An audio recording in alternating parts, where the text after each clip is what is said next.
and this craving, this awful, raging, eating feeling inside.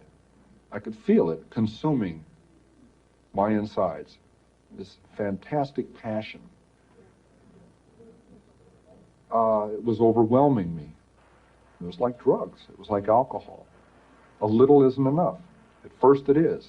And as you adjust to that, psychologically and physically, you take more and more and more. It's the same process. So it finally came down to the thing of, do I dare bring this gun out? Already realizing if that gun comes out, something has to happen. It was going to happen. I didn't see it then, but it was going to happen. I was playing a dangerous game with a loaded gun that got us all. On one occasion, Kemper picked up 2 roommates in Berkeley.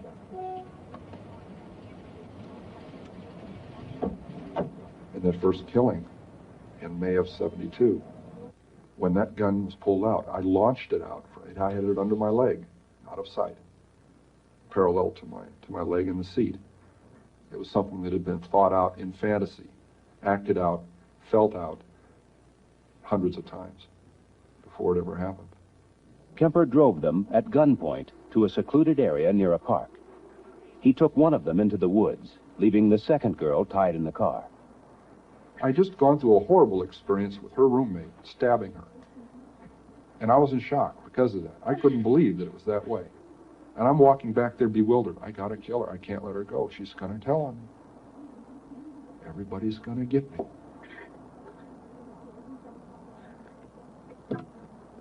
She sees the blood on my hands. What are you doing? She pulled back and she gasped.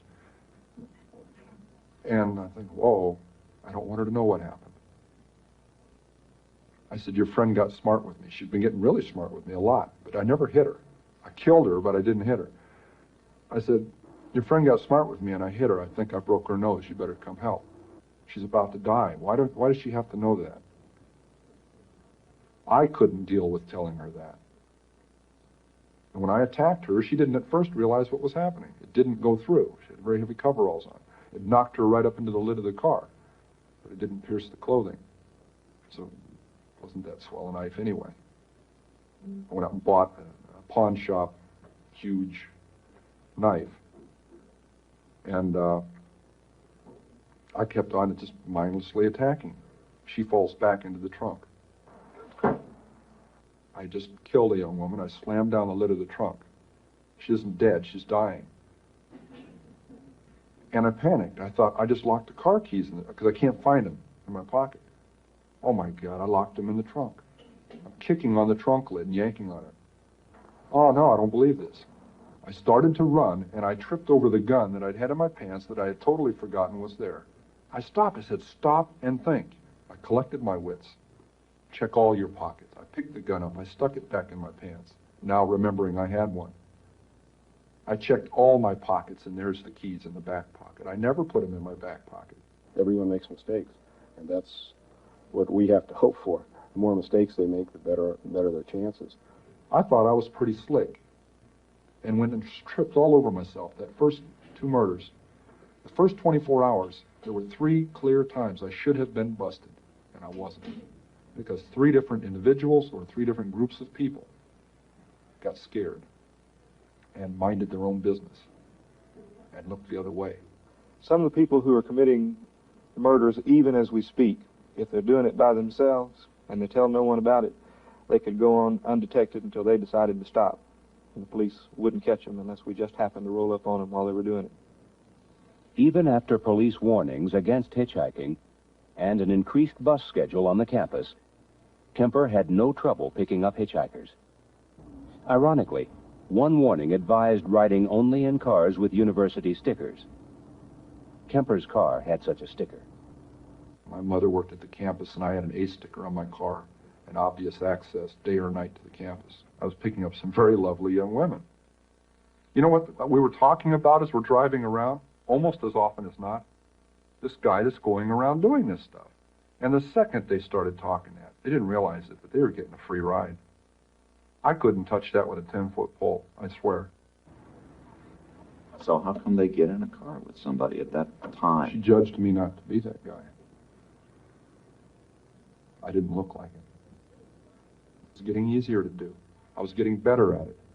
I was getting less detectable. I started flaunting that invisibility, severing a human head, 2 of them, at night in front of my mother's residence, with her at home, my neighbors at home upstairs, their picture window open, the curtains open, 11 o'clock at night, the lights are on. All they have to do is walk by and look out, and I've had it. How are you able to, in 1 minute, have someone's head in your hands, and very shortly thereafter? Living through a fantasy, however that would relate to that severed head. And then 5 minutes later, I'd put that away, and there'd be a knock on the door, and I'd put it away and answer the door. And the landlady would be there, and we'd discuss it. Discuss what? Reality. Her reality, not mine. Some people go crazy at that point. I felt it. It was one hell of a tweak. I mean, to just flip out and not know where I was. To be walking up the stairs with a camera bag that belonged to a young woman that had her severed head in it.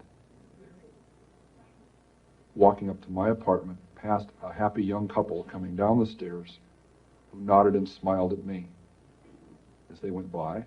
Good evening. And they're going out on a date where I'd love to be going. And I'm aware of both of these realities, and the distance between those two is so dramatic, so amazing, so violent, that really, I could feel the wheels squeaking inside. That was really pulling on it. And I imagine at that point some people break. But I didn't literally go insane. I didn't get lost. And all this time, Kemper was able to seem normal. He even hung out at a bar across the street from the courthouse, making friends with policemen, trying to pick up information. They'd buy me a beer, I'd buy them a beer. The gun in the trunk. They come over and ask me about, excuse me, sir, do you know who lives in this house across the street here? Well, that house was 609 Harriet. You cross back over to this side into 609 Ord, and they were looking for me and didn't even know that, see what I mean? Bad news. Well, at any rate, we walk into the house to have them ask my mother about this other house, and I'm saying, hey, which 609 are you looking for? And they said, are you Ed Kemper? Yes. And it goes on.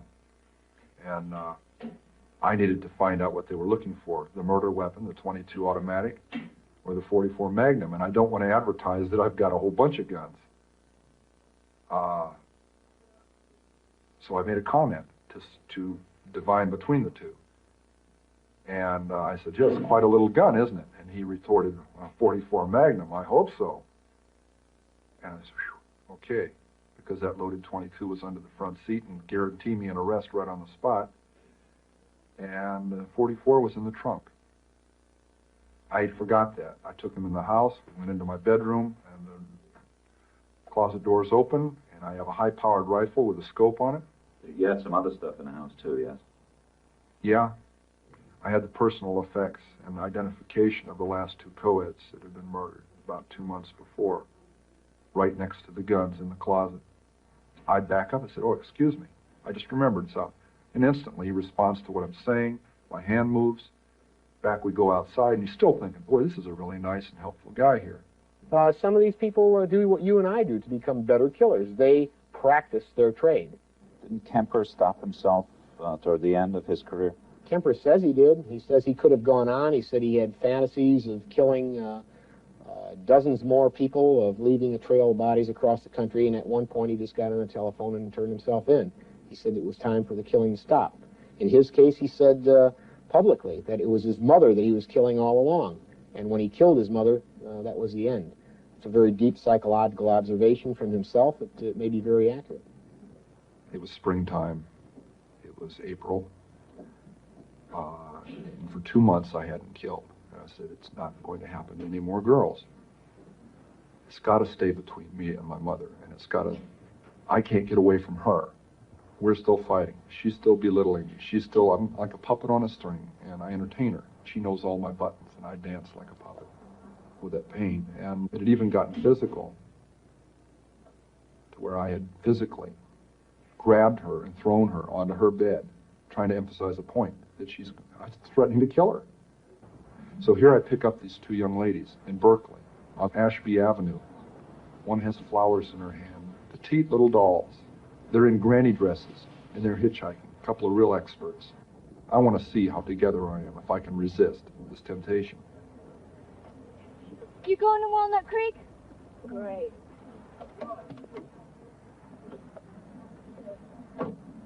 And they get in my car. They want to go one way. I know they need to go the other. If they go the way they're insisting on, we're headed right back out to where the first two co-eds were murdered. And I'm saying to myself, oh my God, all I got to do is relax and they'll take me to their death. I've got the gun in the car, the same one I've been doing it with. I insisted. As gently as I could, I took them where they needed to go, to their college.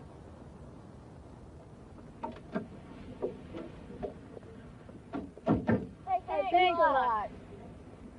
That was 1 week before I murdered my mother. I said, she's got to die, and I've got to die, or girls like that are going to die. And that's when I decided I'm going to murder my mother. I knew a week before she died, I was going to kill her. And she went out to a party, she got soused, she came home, went to sleep. I was woken up by that, came out. I walked up to her bed. She's laying there reading a paperback. As many thousands of nights before. And she said, oh, I suppose you're going to want to sit up all night and talk now. She's going to kill her, you know? And it's so cold, it's so hard. And that's the first time in 10 years I've looked at it that way. I mean, that intensely, that honestly. It hurts. Because I'm not a lizard, I'm not from under a rock. I came out of her vagina. See? Came out of my mother. And in a rage, I went right back in. For 7 years, she said, I haven't had sex with a man because of you, my murderous son. It was one of our arguments. I cut off her head, and I humiliated her corpse. It's there, you know? A 6 young woman dead because of the way she raises her son and the way her son is raised, the way he grows up. And what's her closing words? I suppose you want to sit up all night and talk. God, I wish I had. Your grandmother and her daughter-in-law, your mother, were two women very important in your life, and you killed them both. Could you say what they were like that led them to Being friends, they were both aggressive, matriarchal women. They'd been the daughters of strong matriarchal women. I still loved my mother, and it's hard for somebody to comprehend that you murder your mother through love. It isn't a rational process. It's a very painful process. It isn't rational, and I've got to still live with that. Why did you wind up giving yourself up? It had to stop. It had to stop. Once my mother was dead, there's almost a cathartic process at that point. I got physically ill right then, when she died, when I murdered her. And once she was dead, there was no way I could back out. I had backed down from giving up 1,000 times. You know, I used to get drunk and go sit out in front of the sheriff's department in a parking lot across the street on one of those old concrete parking berms, and I just sit there and say, no, I still can't. The clanging doors, I could still hear them. No, because it'll never open again, and I don't need to. But I look back on that and wish I had earlier, when I was saying those things to myself. The people who were later dead wouldn't be. The regret that came later would have not had to be. Those people, not things, those people would still be with their families, with their loved ones. They would have their own families. If I had had the courage to make that decision, instead of painting myself into the corner. Where might you be if you'd never given in to the impulse to murder? Where might I be? If my parole had been successful, I believe I'd be married, I'd have children, I'd be heading toward my first grandchildren.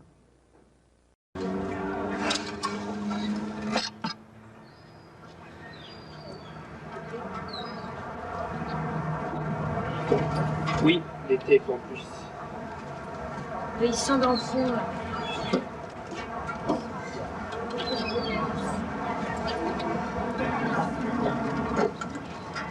Attention, bouge pas la voiture.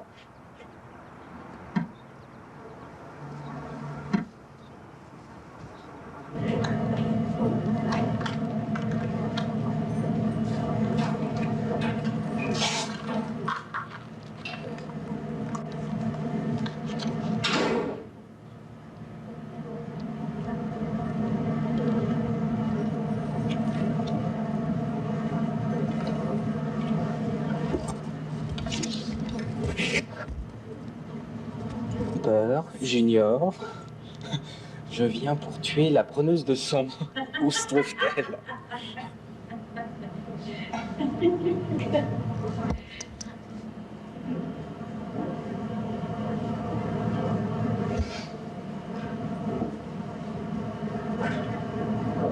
J'aurais dû bien métal. Moi aussi.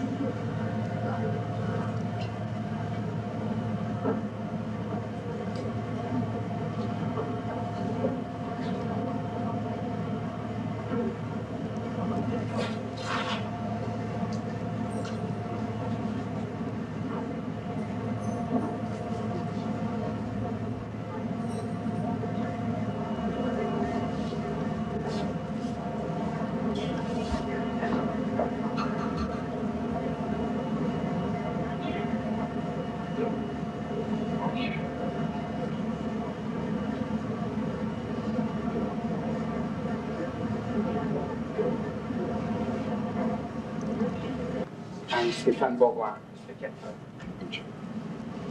I guess I didn't even ask him that, just proffered the information, that he wouldn't hesitate a second to pull the lever on any serial killer, right? And I'm thinking, gee, he just killed me, you know?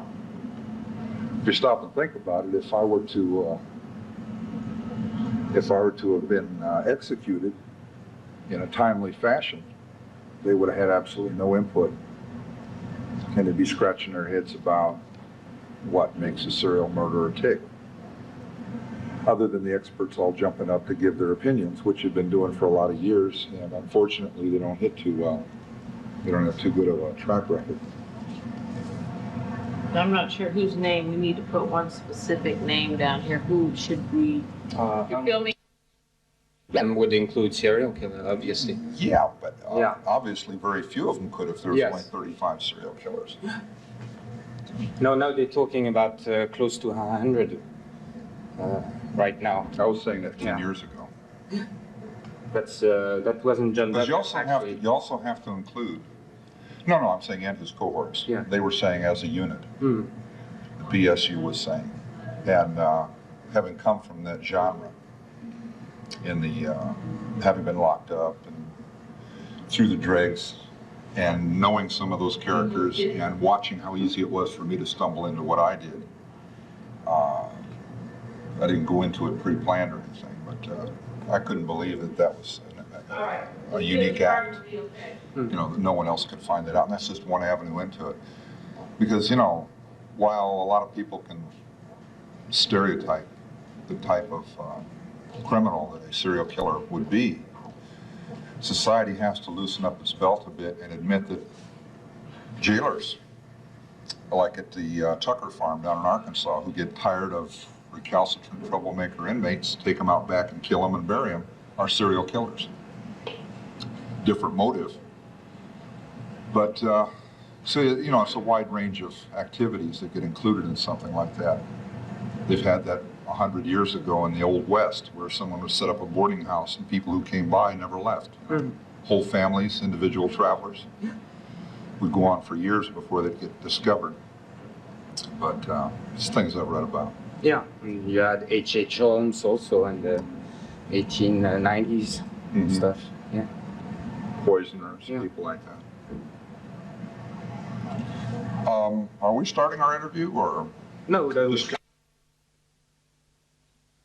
would say, oh yes, I'm doing my time and I'm miserable, and they say, good.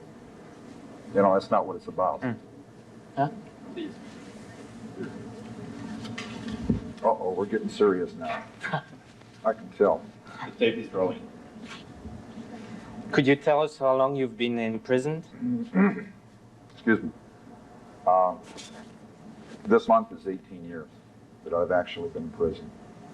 What were you convicted of? 8 counts of first-degree murder. And what was your sentence? 7 years to life, CC, that's called concurrent. It means all the sentences run at the same time. That means they run consecutively? Oh, no, that's the opposite of consecutive. Yeah. Consecutive would be one at a time, and of course you can't serve multiple life sentences, but there was some question before my case that whether on the legality of that. So when my case went through, the judge sentenced me to 1 term of 7 to life, which at that time was the maximum non-death penalty, and all to run concurrent at the same time. In considering your crimes and crimes done by other serial killers, what do you think society should do in generally with serial killers? Do with them? Yes.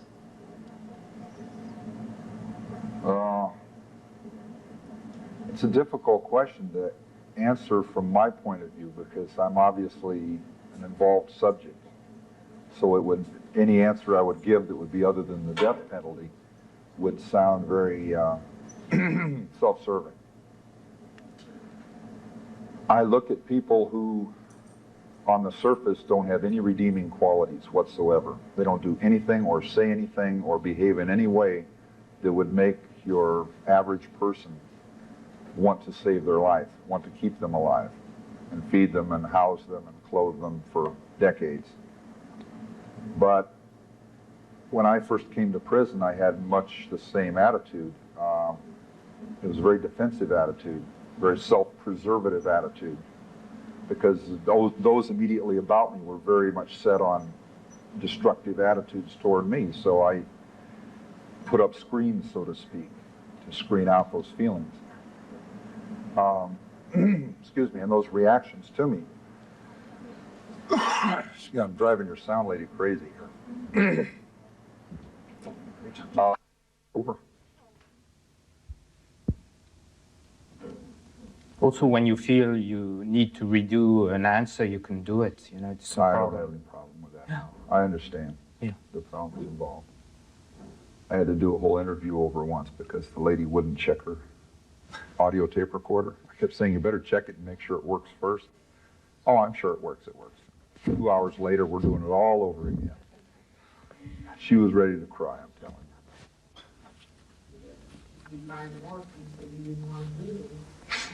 I guess I could have, but that was where the pen was mightier than the sword, right?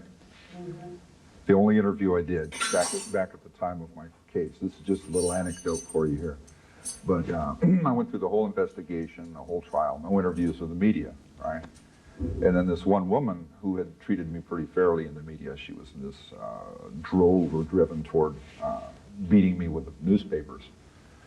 She tried to do a more in-depth piece around it. And so I did an interview with her before I went to prison. It was the day I was sentenced and I was waiting for the car to prison here. And actually, wait a minute, excuse me. That was where I gave her the interview. Okay, I talked to her just briefly. She came. She was hovering around. I was at the jury room, to the courthouse, talking to my lawyer.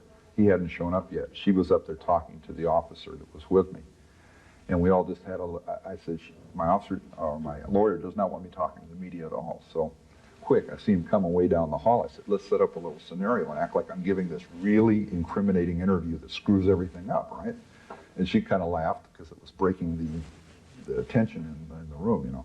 So we set up this little scenario, and she's busily acting like she's writing, and I'm talking about all of this harebrained stuff that relates to the case and feelings, and he just starts turning bright red as he gets within hearing range. He's like a big clown, got this huge forehead, hair standing out all over, and now he turns bright red.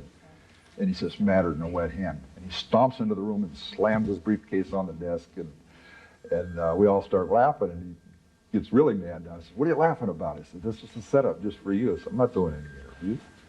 But later on, I gave her an interview because she'd treated me so fairly up to that point, and also had she gave me a pen that day. It was a cast aluminum ballpoint pen, And I took it back to my high security jail cell up in Redwood City. I was really slammed down tight. I'm in a two-man cell by myself. They have a camera on me 24 hours a day, a monitor, videotape monitor. The lights are on. It's 2 sets of these 4-footers here. And it's as bright as day, all day long, all night long, 24 hours a day.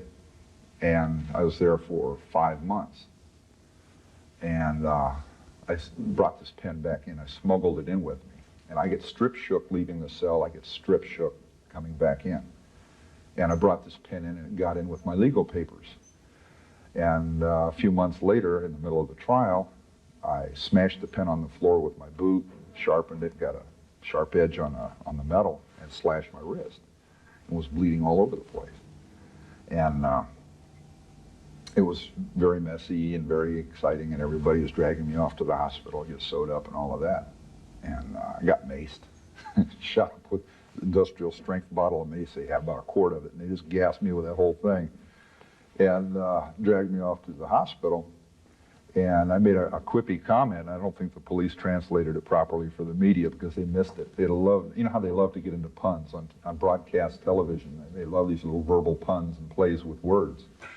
And the pen is mightier than the sword. I turned the pen into a sword and cut myself. Both times I attempted suicide, I did it with a pen or parts of a pen. And I thought that was kind of interesting, but the media never picked up on that. They were too busy being serious. But at any rate, at what point? Once in my life I could see every aspect of my life, my crimes, who I was, how I really felt about things, without any defensive or protective accoutrements was all gone. And it was fascinating to me. I was semi-conscious. Actually, I was conscious. I just, I couldn't get up and move around a lot. And at the end of the 2 hours, I didn't want to stop. I wanted to keep on with this. I hadn't gotten to the crimes themselves, the current set of crimes, but I was kind of oriented around other things related to my life. And I asked to continue on. The doctor didn't want to, so I insisted. So they were using an IV, and they shot me up with another 2-hour batch of this stuff. And as soon as he was done with what he wanted to do, he got up and left. He had an appointment. It had gone longer than he planned on it. He had to leave. My lawyer had to go. So I'm stuck with these 2 deputies and a registered nurse watching me until I come down off of this stuff.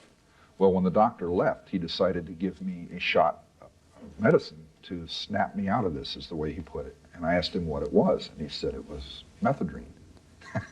Hospital-grade methadone, speed. And I've asked doctors since then, both medical doctors and psychiatrists, if that was an appropriate action, and they said absolutely not. They should have let me sleep it off. Just let it course through my body and let it go away. By amplifying with the methadone, it is suggested that the doctor knew full well it would put me through hell. It amplified everything I was feeling. It got me really drove, and for 2 days after that, they were trying to scrape me off the ceiling. They couldn't even talk to me. I was raving, I was ranting, they had to put me in a strip cell. I wouldn't go back to my regular cell. I refused because there was television available there. I had a canteen, I had some food items in my house. I wouldn't accept it. And I went to a strip cell 2 cells down where all I had was a mattress over a hole in the floor. And I was just on and on, 24 hours a day. The convicts and the criminals in the back that were locked up with me, they were in the tank. I mean, we were talking very casually about different things and fairly good relationships. And I put them all on what we call Front Street. I exposed all of them to all of the negative sides of our relationships and called them all kinds of cowards and punks and this and that and the other because they were even talking to me. And that was when I made the statement that I should be hung upside down on the bars and beaten daily, right, for what I did. Because under the influence of those drugs, I was seeing what I did through other people's eyes. Not through mine. I won't say through other specific person's eyes, but as someone else would view it. Pure horror. Someone that had nothing to do with violence in their life would see it. I was completely unprotected, and that was an awful experience. And within hours of coming down off of that stuff, 2 days later, I wasn't making comments like that. The defenses were back in place. They were a bit ruffled. It had been, an eye-opening experience, because it gave me something I'll never forget, you know, some perspectives on my case that I'll never forget, some anxieties on my case I'll never forget. And all I can give you to gauge it by is that when I went into that hospital, the nurse came out, and she was the typical battle axe professional nurse, been on the job 20 years, great woman with the wheelchair, severe stern face, and she's looking at me with razor blades. She could just dice me up in a second without thinking about it. She's really having fits. You know, I'm in the chair, she wheels me inside. 5 hours later when I come out of there, you know, she's wheeling me out, and as I'm getting into the car, I got this tortured look on my face. I've been crying, I've been tearing at myself, and she looks at me with this very compassionate look, and she says, "Good luck." Because she got a good look at what was really inside. That she was already aware of the evil I was capable of, and the horror that had happened in the case, and now she saw a lot of my real feelings. And her knowledge of chemicals and medicine and treatments and all of that, she knew I wasn't faking. And from her, I got a good luck, you know, and she was serious. Never seen her since, but then ironically, the deputies that were stuck with me that day, trying to wait out this fit I was having, this rage, because they hadn't anticipated that, but they just tried to figure, well, we'll keep, he's so outraged right now, he's so drove, let's just keep him here until he calms down a bit, and then we'll take him back to jail. But I didn't calm down. It just kept going on and on and on and on. And at one point, I asked the deputies to handcuff me to the rails of the bed because I was afraid I would rip my eyes out. I was really acting up. And he had known me well enough for a few months. He didn't want to do that. He says, "Oh, come on, Ed, that's calling him by my first name." He says, "That's not really necessary, is it?" And I said, "Man, you better put them on or I'm going to tear that goddamn gun belt off of you and blast you. I might beat you to death with it." So he comes over with the cuffs. He's a little offended by that. So he comes over with the cuffs. He starts to put them on my wrist, and I just went through some kind of incredible convulsion. I just yanked him clear across the bed, you know, because I was in and out and yanking like this. And he had the other hand cuffed already. He's putting cuff on here, and I yanked him across the bed, and zing, off he goes. He's hanging onto this handcuff. And at that point, he cuffed me up real quick, finished. I already had leg irons down at the foot of the bed. And I just was yanking those rails up and down with my wrists, and that's very painful with handcuffs on. You know, these stainless steel rails. I was just up and down, yanking them and trying to pull them in. And we went like that for a few hours, and finally they said, "We got to get him back to jail. He's not going to change in the near future." In general, people see serial killers as one category, but there are actually 7 different types of serial killers. Would you care Several to... or 7? No, several. Several types. Would you care to explain us what types of different serial killers? To be honest with you, I couldn't really tell you. Because the categorization process, as you know, is back east with the behavioral sciences unit. When I was locked up originally, they called it mass murderer. Anybody who killed more than 2 or 3 people was a mass murderer. And whether it was all at one place or over an extended period of time. And then in the early 80s, they came up with this differentiation called serial killing, which was living 2 lives, basically. If one orients to the negative side of that living, he would say this person was living a cover life that was wrapped around doing those crimes, and which couldn't be very realistic. Someone doesn't live their life to murder people. Their life was not set for that from birth.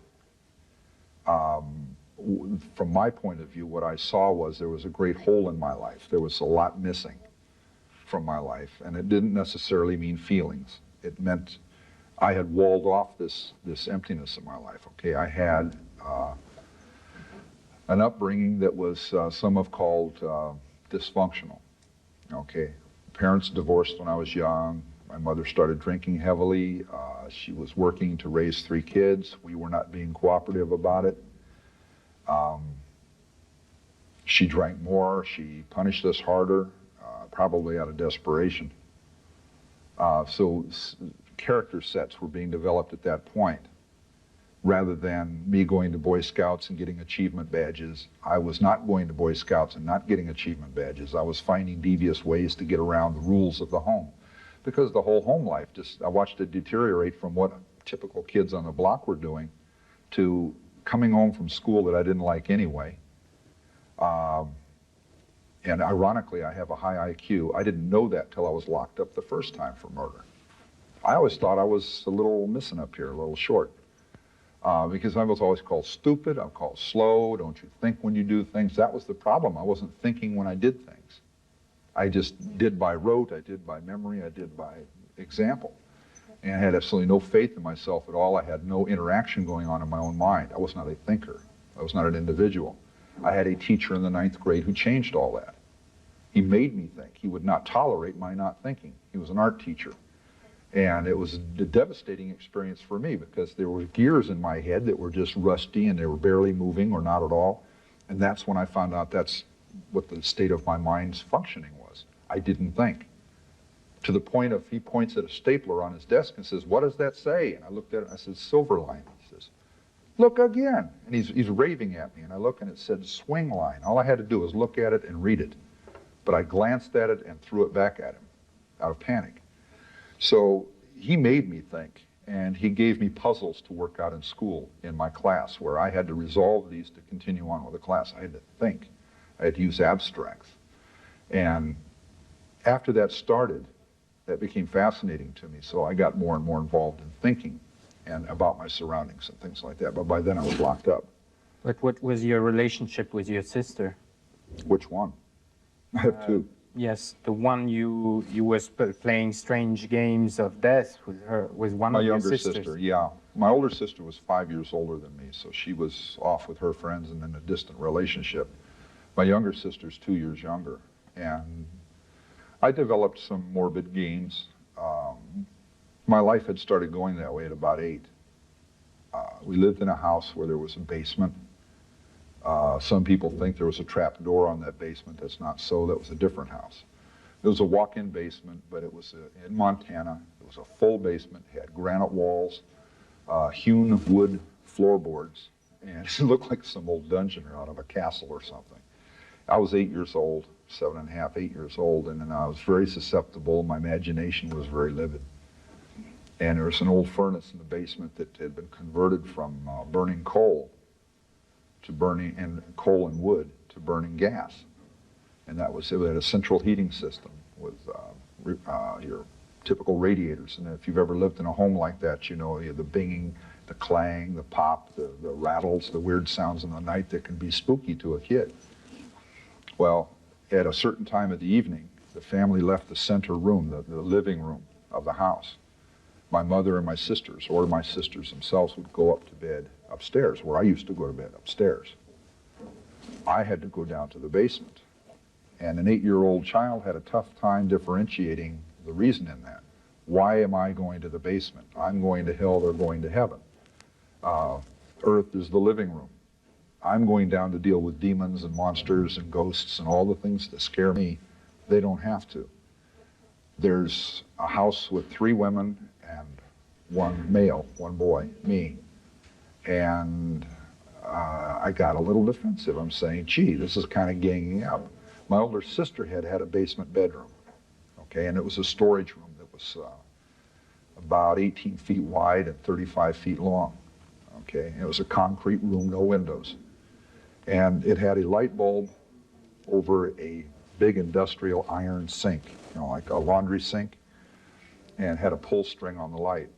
The bed was in the opposite corner of the room. It was a double bed, not a single bed. And I had a dresser halfway. I had a couple of carpets thrown on the floor, old carpets, and there's a lot of storage stuff along the wall. And I was there about 6 months in that room. And I developed some very, very particular and articulate rituals that I felt I had to go through to protect myself.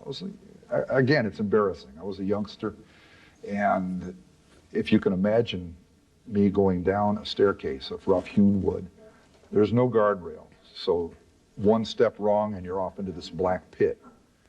I turn on the light, it's a little circular light switch, and a single naked bulb goes on down at the bottom of these stairs, okay? So I turn that light on, I open the door, I close the door because my mother complains of the cold coming in from the basement. I go down the stairs, I get to the bottom, I do a 180-degree turn, and I walk the full length of the house on this floor with these pipes rattling and wheezing and banging over my head. It's pitch black ahead of me, and the only light is behind me hanging down from the ceiling. I'm now cut off from the house, cut off from them. I walk this full length into the darkness, from this gradients of light into complete darkness, groping around in the dark. I do about a 45-degree angle when I get to the end. And I pull the string and it lights up this end. And then I'm supposed to walk all the way back to the other end, turn that light off, and now walk toward the light from the dark. And I've got this horrible terror going on inside of me. And this is every night. This is every day because it's pitch black down there, no windows. She didn't intend all of this. And when I sniveled about it, when I complained and I cried about it, I got smacked in the head. You know, what's the matter with you? Quit being such a wimp. And she, you know, she was trying to solve a problem. She had not enough room upstairs to where I didn't have to share a bedroom with a sister. I'm 8 years old. I need to go to the basement. And what were those morbid games that you played with your sister? Stuffed chair up in my room. And it was not just my sister and I, it was my sister and I and a friend, a close friend. We got into all these games. We got into one game where we'd roll up in a rug, and the person would try to get out of it. It's just like a large throw rug. And it was, I guess, what fascinated us individually about it is it was a completely, it broke up the monotony, I guess, of what we were doing. Didn't have a lot of toys to play with. We got bored with those pretty quickly. So we looked for things to do. You roll up in the rug and you try to get out, and the other two would leave the room, and we see who could get out fastest. You know, you try to work your way out sideways or scoot out the end of it or whatever. And it went from that to being tied in this overstuffed chair with cord or something, or pieces of sheet or sash or something. And it went through this process. I guess that's back in 1960 when Carol Chessman was executed down in California. We're up in Montana. And so I got, there's a lot of media coverage on that because he was an author, he'd written books, they're trying to save his life, he'd not killed anybody, why are they executing him? And so that's, I think, where the fascination with that came in, that gas chamber effect. And I think it overly fascinated some people in relation to this case because it seems so obvious a piece, you know. I'm preparing my mindset for doing deathly kind of things. Another obvious piece would actually be, I don't know if the story is true, that you beheaded one of your sister's doll and cut off the hands of the doll. It's interesting you bring that up. I had a cap gun. It was by Mattel, right? Fanner 50, it was a very fancy cap gun. I got it in New York City. I went there for one summer with a cousin. And when I came back, my sister was kind of jealous, my little sister. For years, I never really put any value on what happened. Tried to, you know, figure out beyond the obvious what happened in this scenario. But I've since found it plausible to believe that when she was angry or jealous about something, she would fuel her attitude toward resolving something. She hated that cap gun because it came between us as brother and sister. It was something I had that she didn't have. That trip represented something she really wanted, she didn't get, and I did. But very soon after getting back from that trip, she got in an argument with me. It was over something really petty. She got really outraged. She picked up that cap pistol. I said, "Don't throw that." And she threw it right at me. Wham, hard. It hit the floor and my toe, and it hurt bad. But it broke the gun, the inner mechanism. It wouldn't work after that. I picked it up, I found that out. It wouldn't cock and pull the trigger anymore. And that really outraged me. So I said, "So you want to play like that, huh?" So I go running into her room. She says, "What are you doing? What are you doing?" She's shrieking and chasing me, right? So I run into her room and I grab up her Barbie doll. It was the one fancy doll she had, the Barbie doll. Everybody has one, right?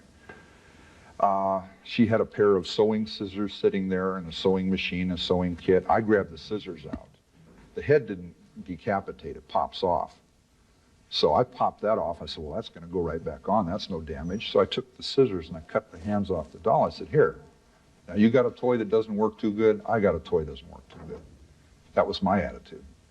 It wasn't quite just me going and, dismembering her doll. Again, I think that's a little bit too quick an assignation. It's not me to judge these professionals, but when they look at me here on Monday morning after the football game and they say, "Gee, here's all these little parts of the puzzle," oh, this indicates what he was going to do. And if that's the case, I want to know about the teenage kid or the preteen kids and the puberty, the pre and post-puberty kids. They're going through these raging moods and attitudes that go out and kill neighborhood cats. They hang them up from a telephone pole or hang them up from a tree, shoot them full of arrows and set fire to them. I was reading about that in Dear Abby. Where are those children today? Are they serial killers? Or are they police chiefs and mayors and aldermen and assemblymen? But I'm actually, saying there are periods in when kids go through very violent development into, I mean, potentially violent. They break things, they steal things, they lie, they go through these changes. Yet I've had these people, one or two doctors in particular who I won't go into, who very casually just slapped all these assignations on there and said, well, of course, if you run into a kid that's doing this kind of thing, you've got a developing serial killer, you better put him in treatment real quick and save his life, right?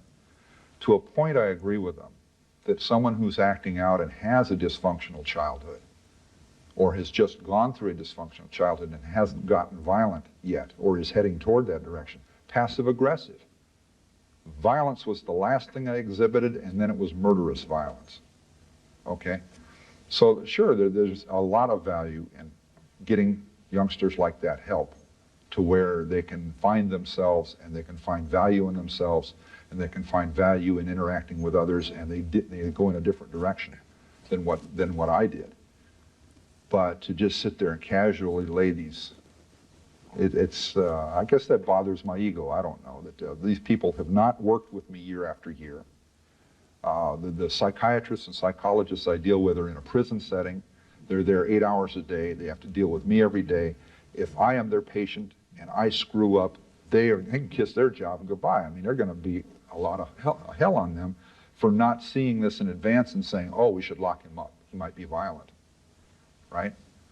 And any psych out there, any professional out there is going to tell you, I think, that if they are going into my mind, into my past, into my feelings, that there's a potential there for acting out or getting uncontrolled or being violent, because they're stripping away the veneer of my civilization. They're stripping away the veneer of the protections of myself.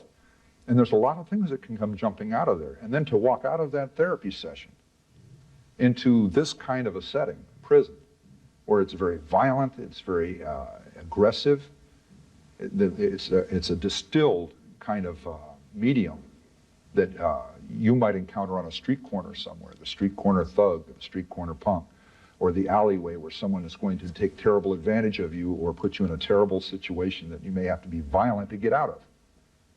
That's this main line. I mean, that's where all these guys go. And I'm going to walk out of a therapy session where this man has been peeling my mind, so to speak, and getting into my psyche and my soul and finding out what makes me tick, or trying to help put me back together, or help try to put me together for the first time. And then I'm going to walk out of that into this medium. That's not very conducive to good health. I'm aware of that going into the situation, so I'm twice as leery as the doctor is. But unfortunately, he's got all of these mindsets and these theories and these books he's read and that he's trained under. And I guess what has happened in my life kind of jumps out of the book a few chapters ahead. And the way I've experienced it, the psychs don't want to go that far. They don't want to come out there and work the pages back into the book so that I fit in there too, or my kind of criminal fits into there too. They kind of just stand on the edge of the book and they put on their feathers and they put on their paint and they get their rattles and they hop around and they go into the witch doctor routine. And that I resent, and unfortunately so do they. When they have to put on their rattles and put their crosses up and say, ah, he's evil, get him away from us. He'll take advantage of us and he'll rape, pillage, and burn, right? So guess what? That's where I'm on the cutting edge of humanity. I find out now, and it doesn't matter that I find this out because I've already been cast out by society. So any things I find out or discover, or even beautiful little things I discover about the ability of the human spirit to heal itself, just to an extent enough where he can make friendships, he can form bonds, he can cry when someone dies of AIDS, or he can feel bad when a friend gets injured or killed by someone else. See what I'm saying? Or grows old and dies, unable to go back out to the streets because they won't let him out early and he's dying, that kind of thing. And the feeling that develops, it can develop hard, wicked feelings, it can develop some very tender and some very sad feelings. And then you're trying to deal with the widow of that man through the mail, the very restrictive mail procedures we have here. See, we're not supposed to co-correspond across these lattices of relationship. It's tough to deal with, but you know what? That's my world now. That's what allows me to be sane. Let's call it quote-unquote sane. That's what allows me to function as a human being, is not doing time with these incredible constraints that I've caused to be on me, right? It's living my life, right, with the limitations that I've caused to happen. Living my life is different than doing time, because then there's the ability to work into that picture positive things, giving things back, like working in the Blind Project, the Volunteers of Vacaville, where we read books onto tape for the blind all over the United States and sometimes in foreign countries. I participated in that program for the last 14 years.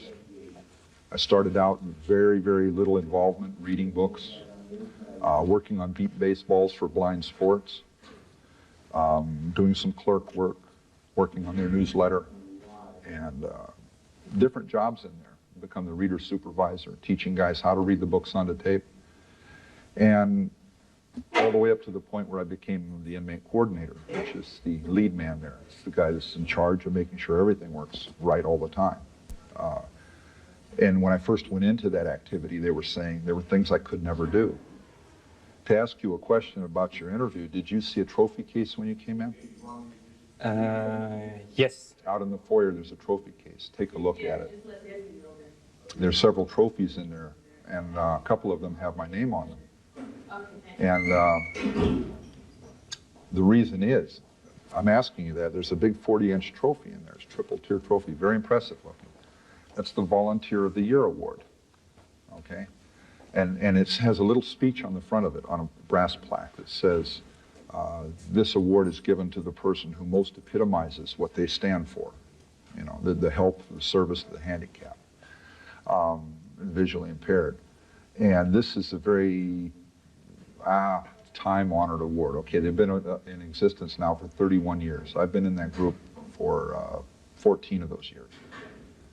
And the first couple of years I was there, I used to like, the trophy case used to be in the Blind Project, okay? And I used to walk up and I'd look at that trophy, and I'd never had a trophy in my life. I'd never had a ribbon, I'd never had a plaque, none of that stuff. I'd never tried for it. And well, you had the Junior Chamber of Commerce. Okay, yeah. From Actually, Atascadero. I forgot. They don't call that though. Oh, yeah. They had to get rid of that name because the Chamber of Commerce took offense to that. JCs. Yeah, United States JCs. And at one point was the youngest JC in America because I was 19 when I was put in as an associate member who couldn't vote. And by the time I was 20, I was on the board of directors. Yeah, okay. No trophies, no plaques, anything like that. I got some certificates. But that was, again, that was in the institution. That's where I'm learning to achieve. I developed a better image of self and those around me, and I really started cooking. I started doing things, real positive. I felt good about it. And that continued on to the streets. I went to the JCs on the streets, but as my relationship, I was paroled to my mother, okay? What these experts don't notice in the picture, I haven't seen it in writing anywhere, it could be somewhere, that when I was 14 years old, I ran away from my mother. They mention that. But if you look at it in the overall picture, why did I run away? I wanted to be with my father. That's a very topical approach to it. I wanted to get away from my mother because I was dreaming, thinking, fantasizing murder all day long. I couldn't get it out of my head. She and I couldn't battle with her because I was very intimidated by her. She's 6 feet tall, she weighs 2 1/4, 225 pounds. She's not a fat woman, she's just this great big woman who I was terrified of. She had verbal capabilities you wouldn't believe. I used to watch her field strip grown men in emotional little contests. And when they get to the point where they wanted to smack her, then she started attacking them on beating women. Oh, slap the woman around, you know. And then she'd toy with them on that. And I'd watch these guys dance around the room having fits, knocking out windows, punch a hole in the door, and stomp off. And she could control people like that. I'm sitting there watching that in awe from the one point of view and in terror from the other. I grew up with this stuff. She did that to my dad when they were always battling before the divorce. I'm not trying to put on her what happened to the girls or to her. But I'm saying there was a lot of psychological involvement there. Did you feel early on? I got it in the legs. One time I turned around shrieking and she hit me in the mouth, and the little keeper on the clasp flew off, little silver buckle thing. And she smacked me. This thing breaks off on my mouth, right? She hits me across the face with this belt and says, "Shut up, the neighbors are going to think I'm beating you." I'm looking at her, what? You know? I'm not supposed to cry out, which is a natural reaction to these great red welts that are going on me. I was a little shit. I got rude downstairs. She took me upstairs and beat the hell out of me. I would like to think it was a better part of my character that was resisting this kind of pressure to fit into some mold that she had the image of as being the good little kid. I'll be damned if I'm going to be that good little kid. I'm getting the hell beat out of me for not being that little kid. I got I don't know what you call it, resistant to it. But again, it's not in manly ways or in prideful ways. It was sneaky, little devious ways. I'd get around that. And one of the ways was she won't give me an allowance. I'll take money out of her purse. I never robbed her, took all of it. I'd take a dime here, a quarter there, 15 cents there, 50 cents here. She comes in drunk at night. She's not going to know how much change she has. So to rebound on that, she started counting her money at all kinds of odd times to keep on top of me. And it was like a game we played for years. At the age of 13, she finally lets me go visit my father, okay, down in L.A., where I was born. I'm in Montana, where she was born.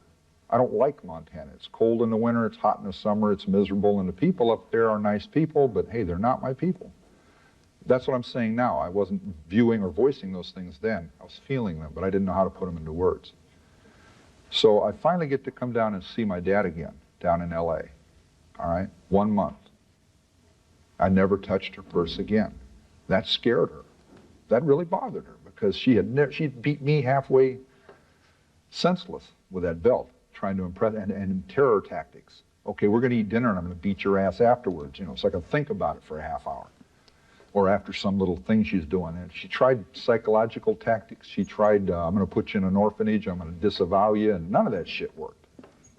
So I go see my dad for 30 days. And my stepbrother and I, we go out and mow lawns. We say, "Gee, Dad, you know, you're going out to dinner tonight. Can we go someplace and eat?" And he says, "Sure." He'd give us a few dollars. We'd go down to some little diner down the street. He treated us like little men, like he wanted to be treated by his. He came from a matriarchal household too. I guess if you know how that stuff runs in families, right? Matriarchal household, the son goes out and finds a mother image and marries her. I didn't know all this stuff back then. It would have made a lot more sense. Right? But I got this domineering grandmother on my father's side. I got this domineering grandmother on my mother's side who died before I was born. But now she's reincarnated in my mother and her sister, my aunt. They're two very domineering, very aggressive, very successful women. Okay, so these two women are in terrible conflict with each other, competition, you know. And they didn't get along at all. All right, so I'm in the middle of that, trying to find my way.